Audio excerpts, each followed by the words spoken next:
오늘 우리가 전할 말씀 마태복음 4장 23절에서 25절까지의 말씀입니다.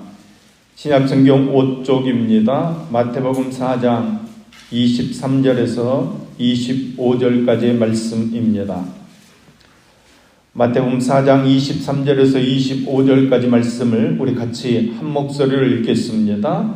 예수께서 온 갈릴리에 두루 다니사 그들의 회당에서 가르치시며 천국 복음을 전파하시며 백성 중에 모든 병과 모든 약한 것을 고치시니 그의 소문이 온 수리아에 퍼진지라. 사람들이 모두 앓는 자 곧 각종 병에 걸려서 고통당하는 자 귀신 들린 자 간질하는 자 중풍병자들을 데려오니 그들을 고치시더라.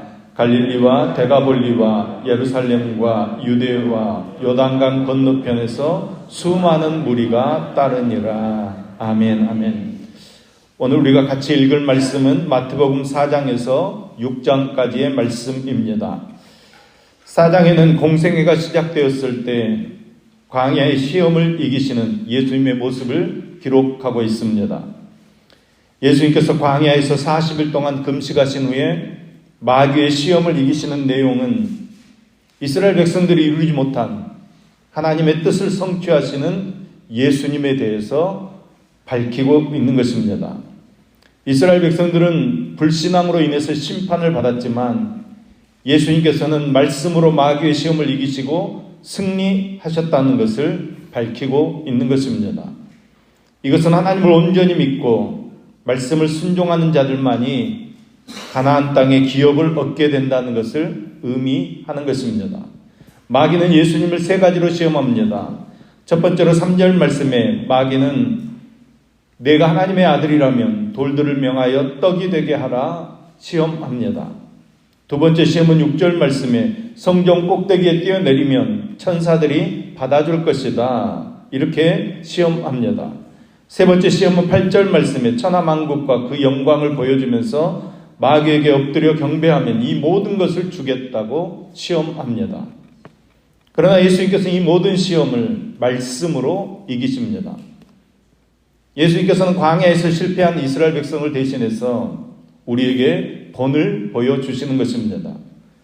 우리가 광야 같은 세상을 살다 보면 이런 마귀의 시험을 받게 된다는 것입니다.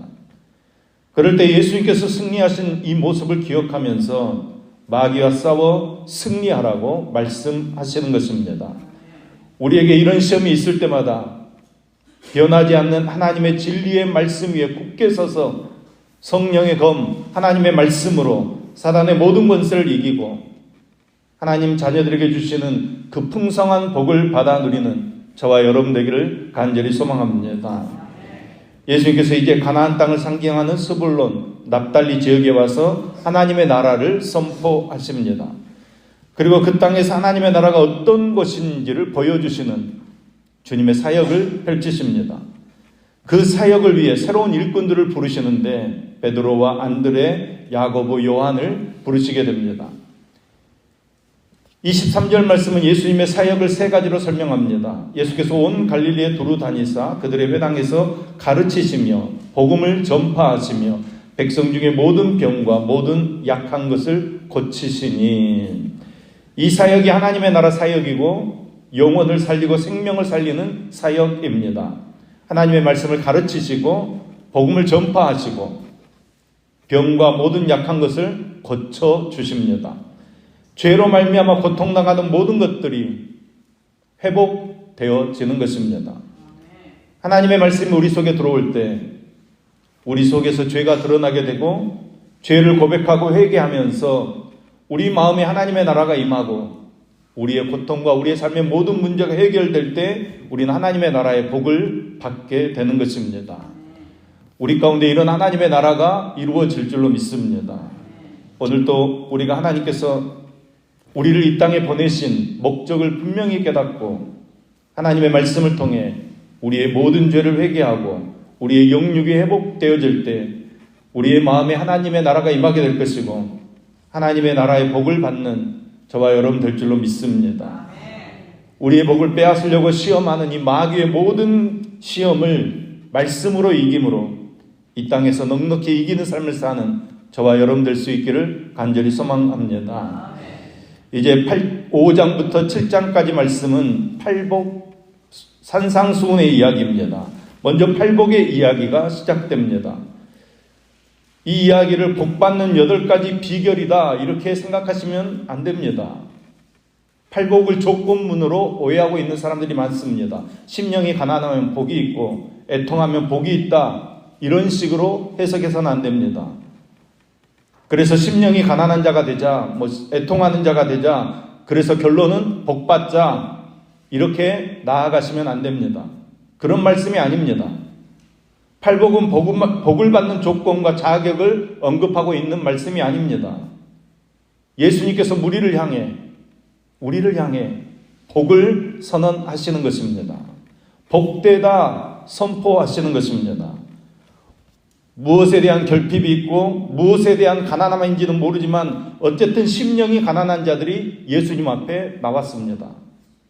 무엇 때문에 신음하고 눈물 짓고 있는지 밝혀지지는 않았지만 울고 있는 사람들, 가슴을 치며 통곡하고 있는 사람들이 예수님 앞으로 나왔습니다.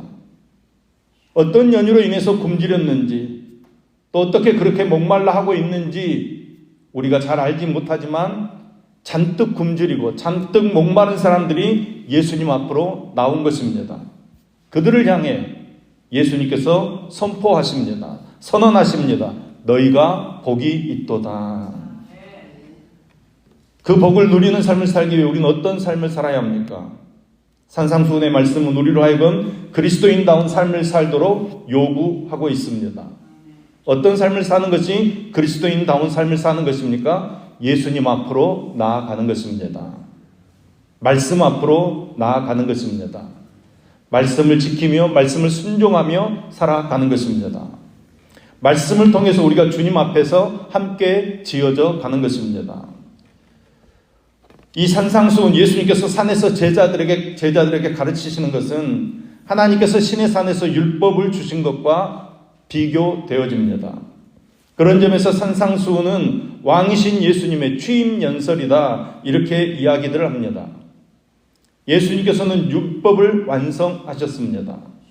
여러분 이 말은 율법이 더 이상 필요 없다 그런 말이 아닙니다. 예수님 안에서 복음 안에서 율법이 다시 해석된다는 말입니다. 산상수훈이 그 사례들을 밝히고 있습니다. 21절에서 26절까지 살인에 대해서, 27절에서 30절은 간음에 대해서, 31절에서 32절은 이혼에 대해서, 33절에서 37절은 맹세에 대해서, 38절에서 42절은 복수에 대해서, 43절에서 47절 이웃사랑에 대해서, 여러분 이렇게 계속해서 예수님은 새로운 가르치심을 선포합니다. 이런 것들은 원래 모두 율법에 포함되어 있던 것들입니다. 그런데 그런 율법들을 예수님께서 새롭게 해석해 주시는 것입니다. 그리고 예수님의 가르친 대로 율법을 지키며 사는 것이 서기관과 바리새인보다 더 나은 삶, 바로 천국의 삶이라고 가르쳐 주시는 것입니다. 그러니까 이대로 살아야 구원받는다 그런 말씀이 아닙니다. 예수 믿는 사람이라면 이 정도로 살아야 된다. 이렇게 살기 위해서 노력해야 된다. 예수님 말씀하시는 것입니다. 우리의 삶을 되돌아봐야 합니다. 우리가 정말로 말씀 앞에 있는가? 예수님 앞에 있는가? 우리의 삶을 되돌아봐야 합니다. 그래서 6장은 무엇을 얘기합니까? 은밀한 중에 보시는 내 아버지를 소개합니다. 겉으로 드러나는 기도나 구제나 금식 등이 아무리 신앙적인 모습을 가졌다고 하더라도 사람에게 보이기 위한 그런 금식, 그런 구제, 그런 기도가 된다면 그것이 하나님 앞에 무슨 의미가 있겠는가? 아무 의미 없다는 것입니다. 사람에게 인정받으려고 한 것은 참된 구제가 아니라는 것입니다.